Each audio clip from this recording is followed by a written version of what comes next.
Neste vídeo, eu vou falar sobre adicional de radiação ionizante, um adicional bem específico que poucos servidores públicos conhecem e que talvez você possa ter direito se preenchidos os requisitos legais. Então vamos falar aqui sobre o que a lei prevê, quem pode se enquadrar e o que costuma ser mal compreendido, trazendo uma explicação geral sobre os seus direitos. Se você chegou até aqui e ainda não me conhece, meu nome é Marcílio Ferreira, eu sou advogado especialista em servidor e concurso público, e aqui no canal você vai encontrar diversos vídeos e conteúdos sobre esse nicho. Então já aproveite, deixe o seu like no nosso vídeo e se inscreva por aqui para acompanhar os próximos conteúdos. Eu sempre gosto de começar aqui, qualquer vídeo, explicando que aqui o nosso intuito é informar. O vídeo tem caráter informativo e não constitui uma consultoria jurídica, uma análise individual do seu caso, promessa de resultado ou estimativa de valores. O objetivo é informar o servidor público sobre os seus principais direitos. E hoje, o direito que nós vamos abordar é esse adicional de radiação ionizante. Muita gente que ouve esse nome já pensa assim, esse é um adicional para aquela pessoa que lida com fonte radioativa, que manuseia fonte radioativa. E esse é um primeiro erro que eu já quero te explicar aqui. A ideia central é que esse adicional não remunera o manuseio da fonte radioativa, remunera sim o risco de estar no lugar, certo? Então, assim, tem vários motivos que justificam esse adicional. E para trazer para uma linguagem mais simples, mais conhecida até, eu posso fazer referência aqui a uma série que ficou em alta há pouco tempo na Netflix, a série Emergência Radioativa, trazendo um pouco da história do Césio lá de Goiás. Tivemos ali a situação do Césio, que acabou gerando toda uma comoção nacional, diversos conflitos e interações a respeito ali da atuação do poder público e outros reflexos jurídicos que aqui eu não vou entrar em minúcias porque esse não é o nosso objetivo. Mas ali foi uma das situações que acabou justificando a instituição de adicional para servidores públicos que estão em área de risco, exatamente com o intuito de permitir que esses servidores sejam remunerados pelo risco, entende? A pessoa muitas vezes pode não querer estar naquele lugar e esse adicional serve para remunerar o servidor pelo risco de estar exatamente lotado naquela área. Onde é que existe uma base normativa? Onde é que está a previsão escrita para esse direito? Nós temos a Lei 8.270 de 91, lá no seu artigo 12, parágrafo 1º, que institui o adicional de radiação ionizante nos percentuais de 5, 10 e 20%. Temos ainda o Decreto 877 de 1993, que em seu artigo 1º prevê também como devido ao servidor civil da União, autarquias e fundações públicas federais que desempenhem atividades em áreas que possam resultar nessa exposição a essas irradiações.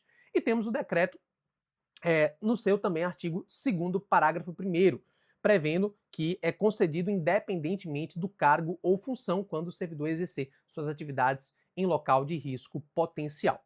Então, quando você pega essa base normativa para analisar, você percebe que a remuneração não é do manuseio, e sim do risco de estar naquela determinada localidade. E aqui é importante dizer que o decreto é muito claro ao explicar que independe do cargo ou função.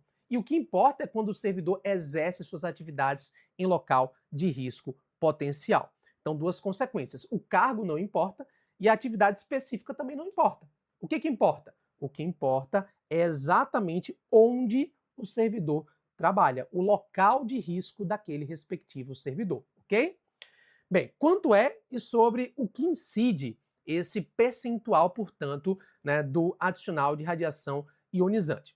20% é o grau máximo previsto no anexo único do Decreto 877 e ele incide sobre o vencimento do cargo efetivo, não incide sobre remuneração total. E aí vale lembrar, né, essa informação básica do direito administrativo, que a remuneração é aquele valor global recebido pelo servidor público, enquanto que o vencimento é aquela sigla correspondente, o valor correspondente àquela sigla do cargo respectivo. Então, essa é uma diferença muito importante que costuma, por vezes, frustrar quem faz conta de cabeça, achando que vai receber 20% ali do total.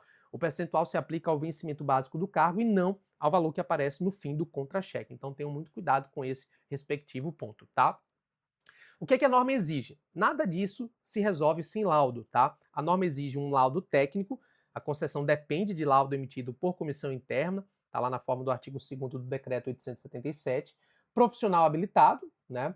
A norma de pessoal vigente exige também elaboração por médico do trabalho ou engenheiro de segurança do trabalho e condição do local. O laudo vai considerar ali os requisitos de segurança e a radioproteção relativos ao risco potencial da unidade. E aí vai chegar à conclusão se aquela pessoa está em uma área de risco ou não, para a partir dali se ter a delimitação do direito, portanto, ao adicional. Bem, e o alcance dessa norma, né? Quem a norma alcança? Alcança servidor civil da União, das autarquias, das fundações públicas federais, ocupante de cargo efetivo, servidor efetivo no exercício de cargo em comissão ou função gratificada.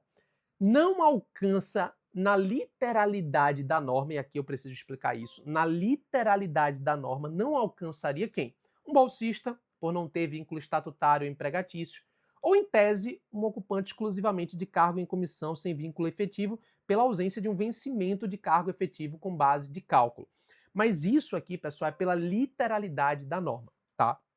Hoje, existe uma grande discussão sobre a possibilidade de concessão desse adicional para ocupante de cargo em comissão, sim, porque você tem servidor em área de risco e você tem também uma questão relacionada à igualdade entre esse servidor que ocupa um cargo em comissão e aquele que ocupa um cargo efetivo. Mas essa é uma discussão mais ampla, né, que sobressai um pouco daquilo que a gente está conversando nesse exato momento, que é mais baseado na literalidade. Mas tem campo sim para discutir sobre a concessão desse adicional, tanto para bolsista como para ocupante de cargo em comissão, aqui partindo um pouco para o lado dos princípios e da jurisprudência.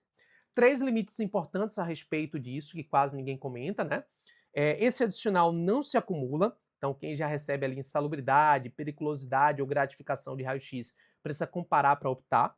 Não incorpora, então tem caráter transitório e não integra os proventos de aposentadoria, ele cessa quando cessa a exposição e prescreve ali, né? Tem que observar, na verdade, a prescrição de 5 anos em relação às parcelas anteriores. Como assim, Marcílio? Quando você, por exemplo, né, tem o reconhecimento daquele direito, em tese você tem os retroativos, os valores devidos, a partir do momento do reconhecimento. Então, por exemplo, imagine que o reconhecimento foi dado ali em 2020, vamos colocar 2020. E aí nós estamos em 2026 e hoje você formulou o requerimento.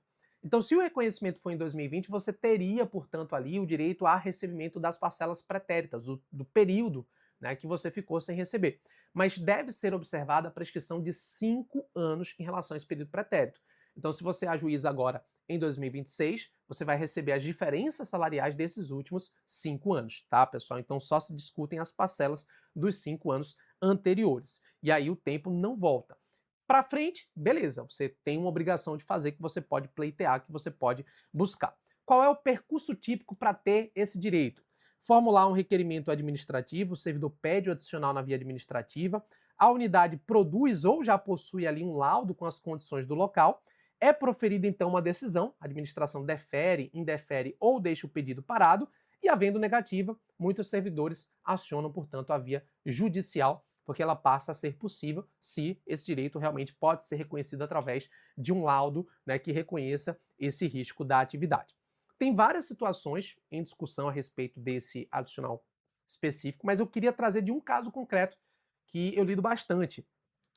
Existe um caso específico que aconteceu ali envolvendo servidores no Centro de Tecnologias Estratégicas do Nordeste, né, o CETENI, que é uma unidade federal instalada dentro do campus de um centro de ciências nucleares em Recife. E aqui é um caso público, tá, pessoal? Então não estou trazendo nenhum caso meu específico, estou trazendo um caso público só para mostrar como a discussão caminha na prática e por que é importante entendê-la. Nesse caso, que é um caso público, né, houve desde uma fase administrativa até uma fase de judicialização envolvendo o Ministério Público Federal, só para que você possa entender, né? Lá na CETENI, em 2009, um servidor da unidade formulou um requerimento pela via administrativa. E aí, em 2010, a Comissão Nacional de Energia Nuclear realizou uma perícia no local e concluiu em laudo que os servidores da unidade devem receber o adicional no grau de 20%. Essa foi a conclusão. Em 2010 ainda, a Comissão de Periculosidade do órgão a que a unidade é vinculada reconhece o direito, e aí em 2011 o Ministério do Planejamento não validou o laudo, sob o argumento de não ter participado da sua elaboração técnica, e aí o processo administrativo parou. Isso aconteceu em 2011. Bem, em 2014, o Ministério Público Federal ajuizou uma ação civil pública na Justiça Federal de Pernambuco após provocação de servidores públicos. Esses servidores públicos estavam ajuizando ações individuais e conseguindo sentenças de procedência e acabaram provocando ali o Ministério Público Federal para ajuizar uma ação civil pública na Justiça Federal de Pernambuco. Em 2015, a Justiça defere a tutela antecipada e determina a implantação do adicional. Aí, em 2017, foi realizada uma perícia judicial que concluiu, na verdade, que trabalhadores atuam em local de risco potencial e confirma o enquadramento em 20%. E aí, em 2024, mais recente, o Tribunal Regional Federal da Quinta Região deu provimento ao recurso da União e revogou a tutela sem resolução de mérito. E os pagamentos foram, então, suspensos a partir desse momento. É importante dizer aqui, pessoal, que essa revogação da tutela, né, essa extinção sem resolução de mérito pelo TRF da Quinta Região, não aconteceu para dizer que servidores públicos não têm direito, não foi isso. O reconhecimento se deu pelo fato de que o Ministério Público Federal, em tese, segundo o TRF, não teria legitimidade para estar pleiteando esse direito. O TRF diz, olha, esse é um direito que quem tem que pleitear é o servidor, e não o Ministério Público Federal. Esse é um direito que os servidores públicos devem buscar, e não o Ministério Público Federal. E por isso a ação civil pública foi extinta. Marcílio, então o servidor público ainda possui direito mesmo com a extinção dessa ação civil pública? Sim. Quem ajuizou a ação individual continua com o seu direito assegurado por meio de uma decisão que transitou em julgado, e quem não ajuizou a ação ainda pode fazer ali a respectiva ação, né, buscando, portanto, esse direito, tá?